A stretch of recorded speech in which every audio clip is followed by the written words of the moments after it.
Hello বন্ধুগণ, আপনারা কি চিন্তিত হচ্ছেন যে আপনাদের টাকা এখনো ঢুকছে না কেন? তো বন্ধুগণ, আজকে আমি আপনাদেরকে জানিয়ে দিব যে আপনাদের এইসব কারণের জন্য যুব সাথী টাকা এখনো ঢুকছে না, এবং যাদের যাদের এখনো ঢুকেনি, অর্থাৎ 18 তারিখের মধ্যে যাদের যাদের ঢুকবে না, তাদেরকে একটা ব্যবস্থা নিতে হবে। সেই কোন ব্যবস্থা নিতে হবে আজকের ভিডিওতে আমরা আলোচনা করব। তো বেশি দেরি না করে চলো শুরু করা যাক ভিডিওটা। তো বন্ধুগণ, আপনারা হয়তো জানেন যে ইতিমধ্যে প্রায় অনেক যুবক যুবতীদের অ্যাকাউন্টে টাকাগুলো কিন্তু ঢুকে গেছে, কিন্তু এখনো 30% যুবক যুবতীরা রয়েছে যাদের অ্যাকাউন্টে এখন পর্যন্ত টাকা আসেনি। তাদের হয়তো SMS চলে এসছে, কিন্তু তাদের অ্যাকাউন্টে টাকা আসছে না। এই নিয়ে কিন্তু আপনারা চিন্তিত হয়ে আছেন। তো বন্ধুগণ, আপনাদেরকে বলবো যে হয়তো আপনারা নিশ্চয়ই কোথাও না কোথাও ভুল করেছেন, বা যদি আপনাদের ভুল করা না থাকে, সবকিছু ঠিক থাকে, তবুও আপনাদের আসছে না।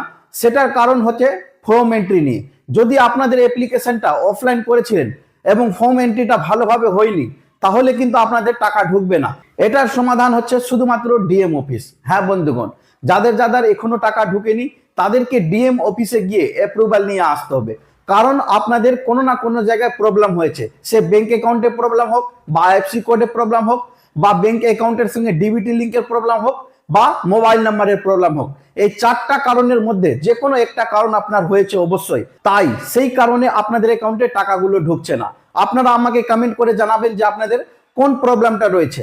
যদি সবকিছু সঠিক প্রবলেম থাকে, তাহলে আজকে রাত্রে 12টা পর্যন্ত অপেক্ষা করেন, আপনাদের অ্যাকাউন্টে হয়তো টাকা ঢুকে যাবে। আর যাদের টাকা ঢুকবে না, আপনারা তৎক্ষণিকই কিন্তু ব্যবস্থা নিয়ে নেন। পারলে আপনারা নিজে নিজে ডিএম অফিসের কাছে চলে যান, সেখানে কিন্তু আপনাদের সমস্যার সমাধান হবে। না হলে কিন্তু আপনারা পরবর্তীতেও যুব সাথীর টাকা কিন্তু পাবেন না। সেটা কেউ মনে করছেন যে আমরা হয়তো ভোট দেব না, কিন্তু ভোট না দিলেও আপনি বঞ্চিত থেকে যাবেন বন্ধুগণ। তাই বন্ধুগণ, আমি আপনাদেরকে একটা কথা বলবো যে ভোট দেন কিংবা না দেন, কিন্তু আপনারা নিজের অধিকার থেকে বঞ্চিত হবেন না। আপনারা ডিএম অফিসে যোগাযোগ করবেন, যাতে আপনাদের সমস্যাটার সমাধান হয়ে যায়। ধন্যবাদ।